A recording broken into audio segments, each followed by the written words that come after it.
حدیث مبارکہ کے الفاظ یہ ہیں کہ آپ نے ارشاد فرمایا کہ جو شخص بھی من خرج من الطاعت وفارق الجماع فمات میتۃ الجاہلیہ، فرمایا جو شخص مسلمانوں کی اجتماعیت سے الگ ہو گیا اور اس نے اپنی الگ دنیا سجا لی، فرمایا اگر اسی حالت میں کسی دن اس کی موت واقع ہو جائے تو یوں ہوگا کہ جیسے وہ جاہلیت کی موت مرا ہے، گویا کہ اس کی زندگی اب اسلام پر نہیں گزر رہی، اب وہ ہر وقت اپنے نفس کی خواہشات کے نرغے میں ہے، وہ شیطان کے براہ راست حملوں کی زد میں ہے، اس کا آنے والا ہر دن اس کے ایمان کو کمزور کر رہا ہے، اس کی ڈائریکشن اب جنت کی طرف نہیں، اب اس کا رخ آہستہ آہستہ جہنم کی وادی کی جانب جانے لگا ہے، اور پھر کہیں اگر موت اسی حالت میں آ گئی تو فمات میتۃ الجاہلیہ، وہ اسلام کی نہیں جاہلیت کی موت مرے گا۔ اور یہ بات میں نہیں کہہ رہا، یہ بات اللہ کے نبی حضرت محمد صلی اللہ علیہ وسلم فرما رہے ہیں کہ جن کی بات 100% سے بھی زیادہ سچی ہے، اس لیے کہ اس کائنات میں اللہ کے بعد ان سے زیادہ سچ بولنے والا کوئی دوسرا نہیں ہے۔ اور پھر آپ صلی اللہ علیہ وآلہ وسلم نے یہ بات ارشاد فرمائی کہ مسلمانوں کی جو اجتماعیت ہے ید اللہ علی الجماع، حضرت عمر رضی اللہ عنہ کا فرمان گرامی ہے کہ جو مسلمانوں کا ہاتھ ہے، اور حضور صلی اللہ علیہ وسلم نے خود اس کی تصدیق فرمائی ہے کہ جو مسلمانوں کا ہاتھ ہے، جو اللہ کوٹ ہے، جو اللہ کی مدد ہے، جو اللہ کا تعاون ہے، جو اللہ کی امداد ہے، وہ ان لوگوں کے لیے ہے کہ جو مسلمانوں کی اجتماعیت کے ساتھ جڑے ہوئے ہیں۔ اور پھر جو امت کی مضبوطی ہے اس کی بنیاد بھی تو یہی اجتماعیت ہے۔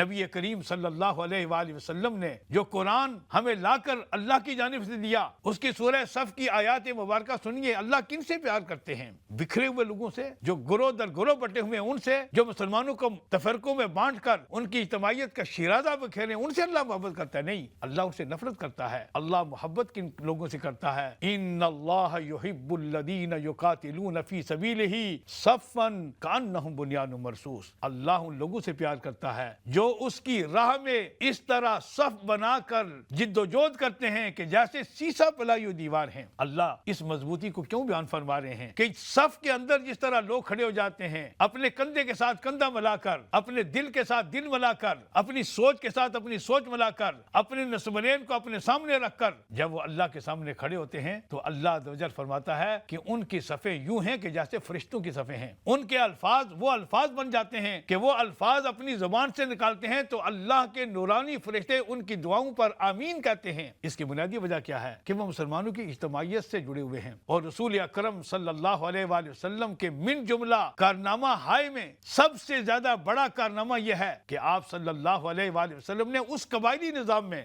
جہاں لوگ ایک دوسرے کے خون کے پیاسے تھے، جہاں کی جنگیں معمولی باتوں پر شروع ہو کر 100 سال سے زیادہ جاری رہتی تھی، اور قرآن نے ان الفاظ میں انہیں بیان کیا کہ وَكُنْتُمْ عَلَىٰ شَفَا حُفْرَةٍ مِّنَ النَّارِ، تم تو آگ کے گڑھے کے کنارے پہنچ چکے تھے، اور قریب تھا کہ اگر نبی کریم صلی اللہ علیہ وسلم محض انسانیت تمہارے پاس نہ آتے اور تمہاری شیرازہ بندی نہ کرتے اور تمہیں باہم اسلام کی نعمت سے نہ جوڑ دیتے اور کلمہ لا الہ الا اللہ محمد رسول اللہ کی بنیاد بنا کر پورے معاشرے کو باہم شیر و شکر نہ کر دیتے تو تم تو نفرتوں کی آگ کے گڑھے کے کنارے پہنچ چکے تھے۔ کسی ایک دن تم یہاں اس گڑھے میں گر سکتے تھے، تمہاری اجتماعیت نے تمہیں بچایا، تمہارے اللہ نے تمہیں بچایا، تمہارے رسول صلی اللہ علیہ وسلم نے تمہیں بچایا، تمہارے دین نے تمہیں بچایا، تمہارے کلمہ لا الہ الا اللہ محمد رسول اللہ نے بچایا۔ اور پھر کیا تھا کہ یہ اجتماعیت پھر اس قدر مضبوط ہو گئی کہ جب یہ مکے میں تھی تو ہر ظلم اور بربریت کو برداشت کر رہی تھی، کوئی ایسا نہیں تھا کہ جس نے مکی زندگی کے 13 سالوں میں